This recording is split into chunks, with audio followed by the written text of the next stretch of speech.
Led Zeppelin II is obviously Led Zeppelin's second album, and this album is definitely one of Led Zeppelin's most famous albums. Now let's go over a bit of history before we start talking about the album. Now this album was recorded on various locations in various dates whilst they were touring for support of Led Zeppelin I, and you know, this album is really kind of their breakthrough album in a sense. It was very, very popular. This is the album that kicked Abbey Road off of the #1 slot. So they would later release Led Zeppelin IV, which is obviously their most landmark album, but this I would consider their really breakthrough album. And so this album, having been recorded in various locations at various times, you'd be perhaps thinking that maybe it doesn't feel very tight, or it feels very kind of all over the place. It doesn't feel really, it doesn't have a strong sense of unity. However, this is not the case at all. This album feels extremely tight, maybe even more than Led Zeppelin I in some ways. You may think that there would be production issues, obviously, having recorded in different studios, but talking about the production is absolutely amazing. It's a little bit less raw than Led Zeppelin I, and it's also a little bit more refined in some ways. The whole sound and the whole style of this album feels a little bit more refined, whereas Led Zeppelin I think, was a bit more raw.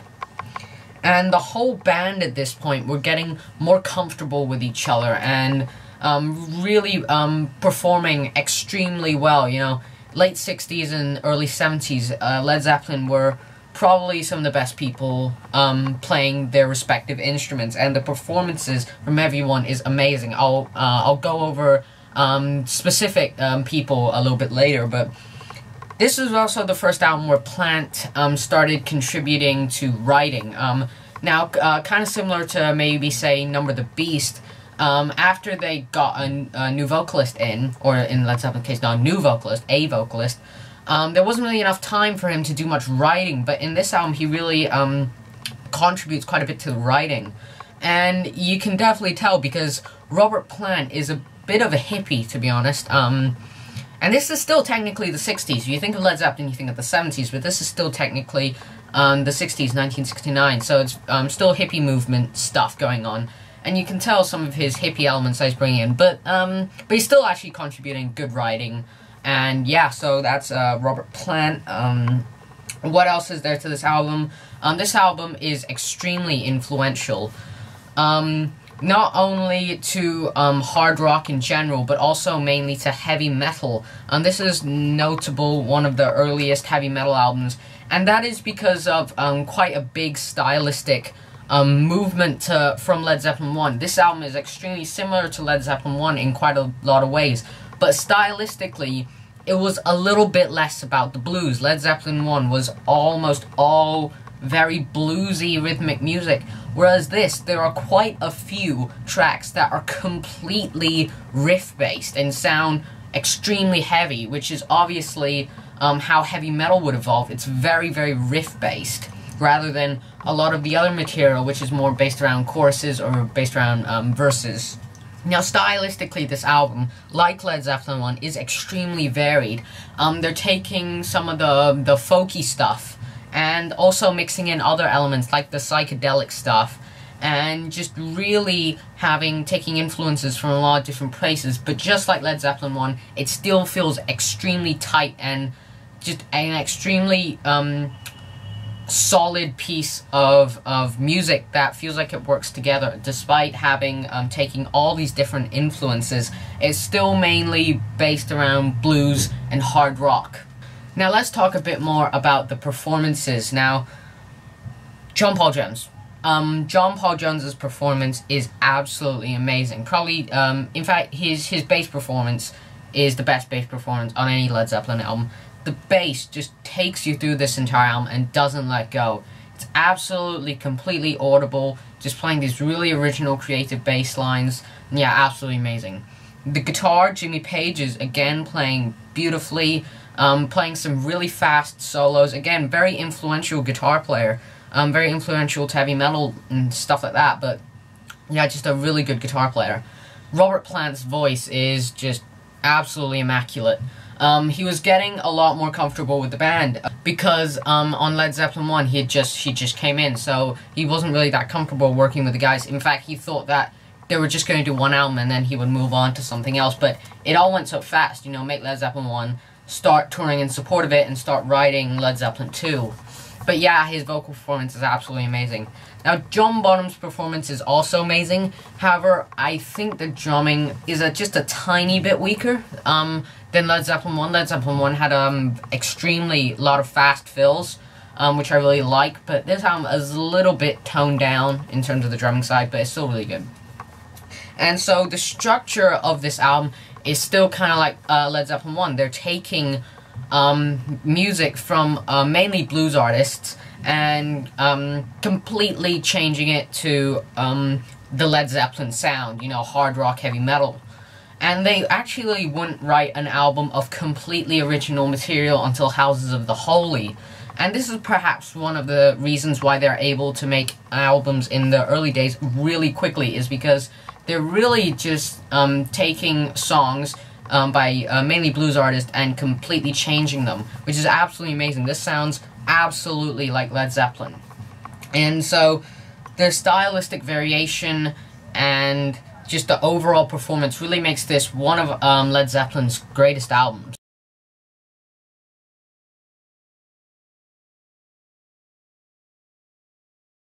So without further ado, let's just talk about the track list. So this album opens with Whole Lotta Love, the big single off of this album. And obviously, it's an extremely famous song, but it's probably a little overrated in my opinion. For me, the kind of progressive, weird section in the middle, the proggy kind of section, goes on a little bit too long and doesn't really feel particularly necessary. But what is absolutely amazing is Jimmy Page's riffing in the beginning. This is completely riff-based, which is just completely influential to heavy metal. And yeah, is Jimmy Page just playing it like such a badass. Like, if you see performance New York Madison Square Garden, he just looks like such a badass. Just riffing it beautifully, and then it starts off with just the lead guitar, and then eventually John Paul Jones comes in and plays the same riff on the bass. It's just absolutely great. And there's also an a cappella section where it's just Robert Plant singing, and that's just amazing as well, you know, really showing off his voice. It's just absolutely great. So great track, but the kind of section in the middle is a bit too long. It doesn't feel very necessary. But yeah, still a good track. Now we move on to What Is and What Should Never Be. Now this slows it right down just from the beginning. It's got a beautiful bass line. This is one of the first of a lot of songs that are extremely, not necessarily bass driven, but have an outstanding presence in the bass. And this song is just great. Robert Plant's voice is extremely soothing, again showing that Led Zeppelin aren't just hard rock, heavy metal, in your face kind of musicians. They can do a lot of different things, which is just absolutely showcasing the talent of Led Zeppelin. But honestly, this song is doesn't really have anything that's like absolutely amazing, but it's not too long, and I still quite enjoy this song. So let's move on to the Lemon song. This song comes in with, I believe it's a distorted bass line, but I'm not. It could be lead guitar, but I'm really not too sure. But whatever it is, it's amazing when it first starts. And this is one of the bluesier songs. As I've said, they didn't quite make it as about the blues on this album compared to Led Zeppelin I. There are more just kind of normal hard rock, heavy metal kind of rhythms rather than bluesy rhythms. But this is definitely quite a bluesy track. And it's just, when it gets faster, you got an amazing solo by Jimmy Page. And yeah, it's just a really good track when it gets back to the faster riffing. But towards the end, not quite the end, it gets a little bit boring and a little bit repetitive, but then it just picks right back up and gets fast again. So, Lemon song, a little bit long, but I still really enjoy this track. Now you move on to Thank You, and this song is another really good song. It's very relaxing, and it's a very beautiful song. In some ways, it kind of reminds me of Wish You Were Here, structurally, just really soft and really relaxing and really beautiful. I don't think it's as good as Wish You Were Here, But yeah, it's just an absolutely great song. And you know, you've got the Hammond organ in there, which is, I'm not sure who plays it. I'll put whoever plays it just above my head, but yeah, it's really creative and really good use of the Hammond organ. So yeah, a really good track. I really like it. And the thing about this that Led Zeppelin are able to do is it's kind of light and it's kind of like fluffy in some way, but it never feels commercial, which I really like.